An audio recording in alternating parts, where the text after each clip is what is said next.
Power 93.7 WBLK with Todd Anderson. Today is primary election day, and there's a big race going on for mayor of Buffalo. The Democratic primary election is today. Make sure you get out and vote. I had the pleasure of sitting down and speaking with County Legislator Betty Jean Grant. Here's that interview. The first question is, where are you from, and when did you become interested in embarking upon leading a city such as Buffalo?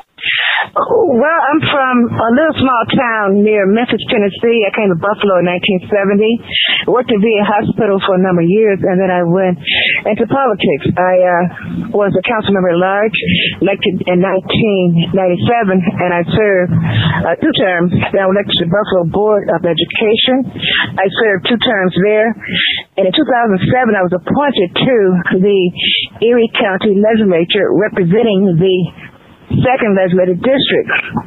The reason why I am in the race for mayor, because over the years, many people have called me for assistance for things that I had no control over or was not under the purview of the legislature. They called me when their sidewalks were cracked and they had no recourse of getting it done from the city of Buffalo, or they called me when they needed help with their homes that were in foreclosure, or they were waiting for a grant or a loan to get their houses fixed.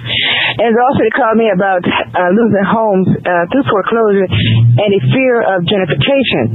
These are issues that mainly is on the city government, and I felt that because of these concerns that people are asking and felt that they were not being represented that well on the city level government, I decided to throw my hat into the ring. I waited. I considered for 3 months whether I was going to do it or not.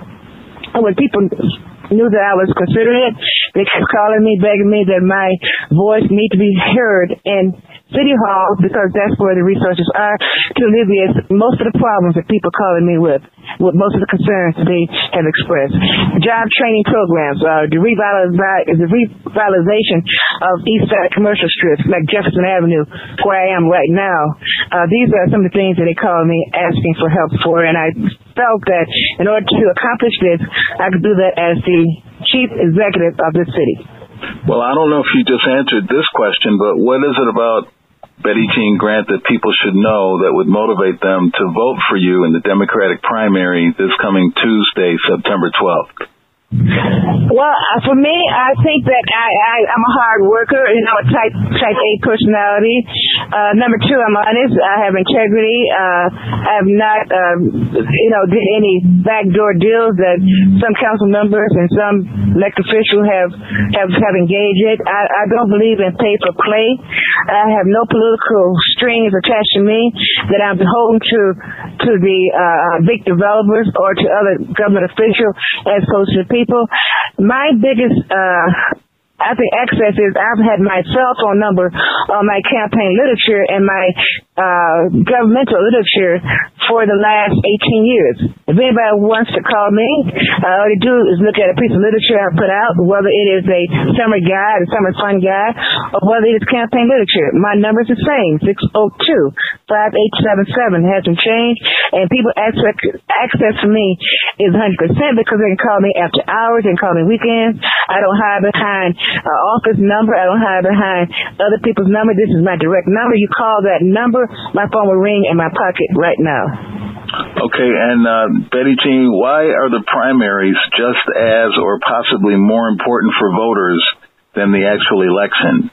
Primaries are more important because primaries determines who's going to be in the general election.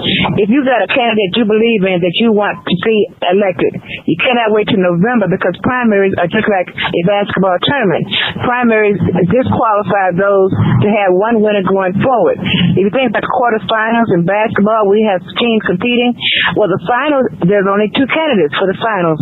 That is the Democratic candidate and the Republican candidate. So for those who want to see me elected, they can't work in November, because guess what? If I don't win Tuesday, September 12th, there is no general election for me. I will be disqualified by losing the primary, and so the winner of the primary goes forward to meet the winner of the Conservative Party. I think they have a primary and general election. So if you want to have a particular candidate elected, you cannot wait till November, because most time if they don't all the time. If they're not successful in a Democratic primary, then they're out. The Democratic primary in Buffalo determines who will be the mayor, because the Democratic primary in Buffalo decides 85% of the voters in Buffalo are Democrats. So when they vote in the primary, the person who wins that primary will be the next mayor. So if I win September 12th, I am the mayor of the city of Buffalo. Okay. There's an opioid crisis in the city of Buffalo and across the globe. Do you have any specific plans as to how to eliminate the problem? And are you an advocate for the safe houses where users can go and be monitored by professionals who will allow usage of opioids as well as provide assistance so as to avoid users overdosing? What I would like to see, I'm a county legislator, and we have just released $1 million more to the opioid crisis task force to ensure that we have homes where they can come be rehabilitated. I believe that what is needed is to have resources like community centers have a counseling program to prevent people from becoming addicted to opioids. Many of them have become addicted because of pain, surgery, or have back pain or neck pain or knee surgery. So they get addicted in a legal way, but because the pills are so high and the prescription runs out, they go to what's out there that's cheaply, and that is the heroin and fentanyl. That is what they're turning to, and that's what's killing people. The fentanyl that is unlicensed and sometimes comes from China mixed with heroin, and that's what killing a lot of individuals. So what we have to do is have a comprehensive drug prevention program to train individuals about the use of drugs. We need to monitor doctors and censor them when they prescribe a whole bottle of pills for somebody who might have a toothache. That will be going in a couple of days.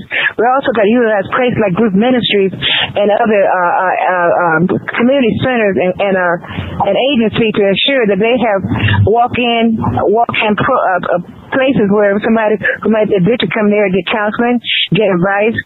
I'm not too sure about the safe house where they can shoot up or they can take the medicine, because I think that is not helping the problem.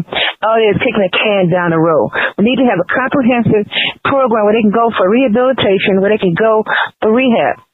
Maybe hospitalized, maybe in-house rehabilitation.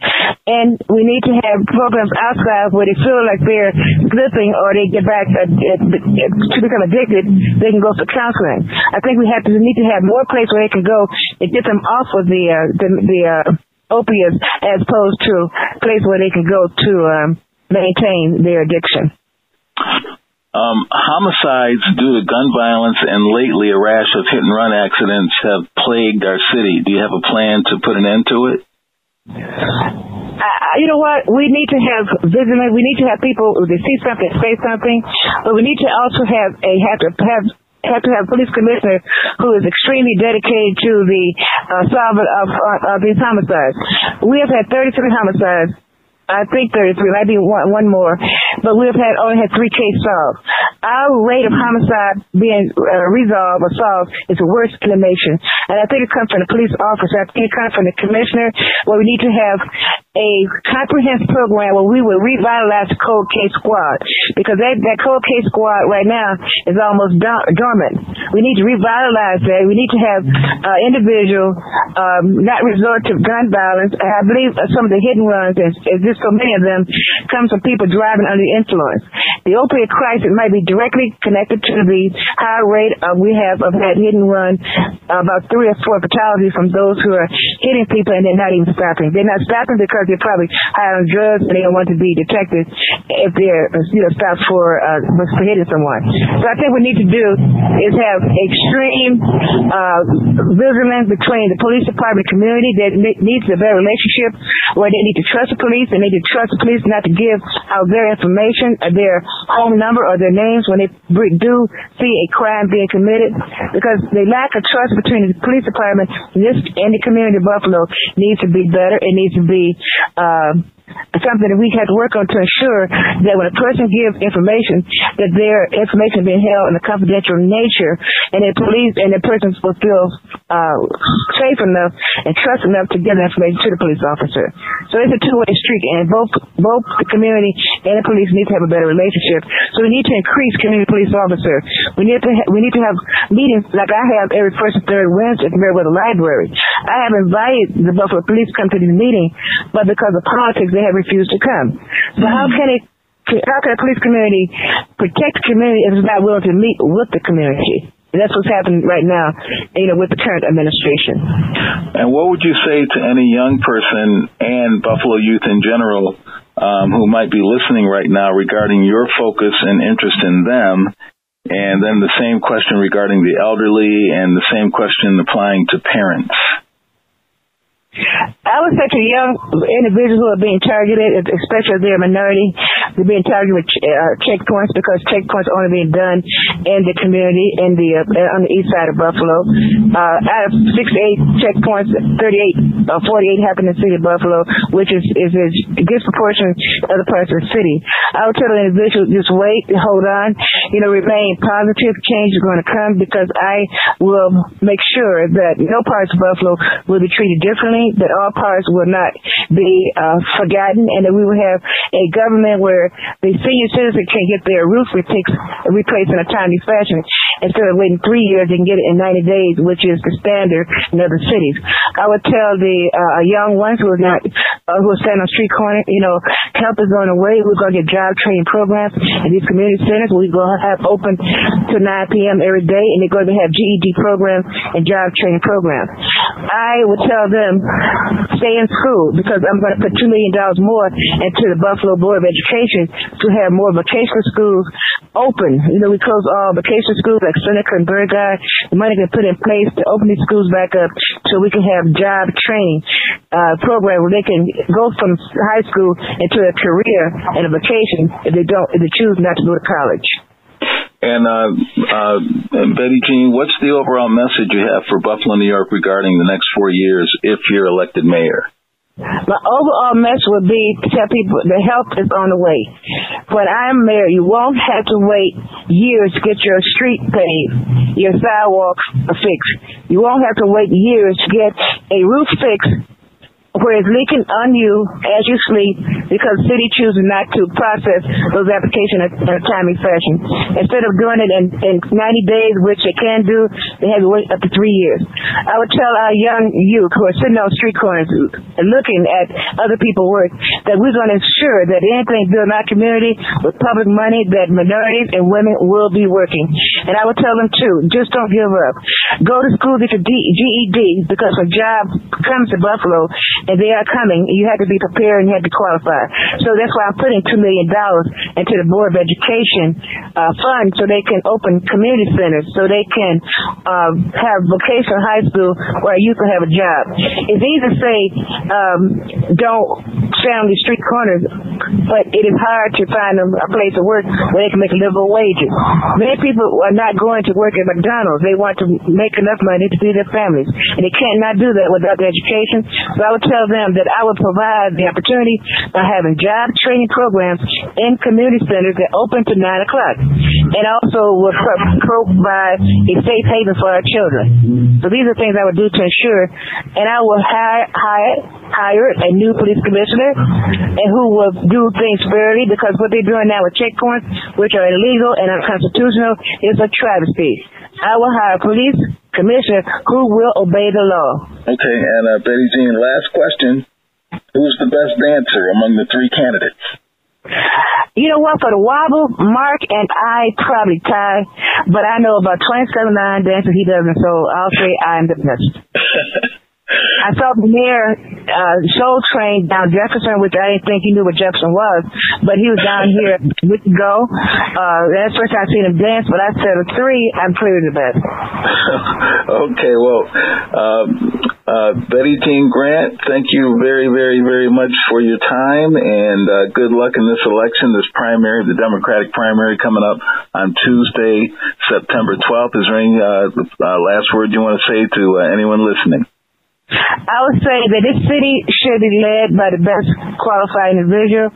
That person should lead, whether that person is male or female. And I am a woman. I'm proud to be a woman. I'm proud to be the first female elected to head the city of Buffalo in its whole history. So I'll be the first woman mayor. But don't vote for me because I'm a woman. Vote for me because I'm a woman who is qualified to take this city to the next step with the people. And my motto is that out of my leadership, no neighborhood will be forgotten. No neighborhood will be forgotten.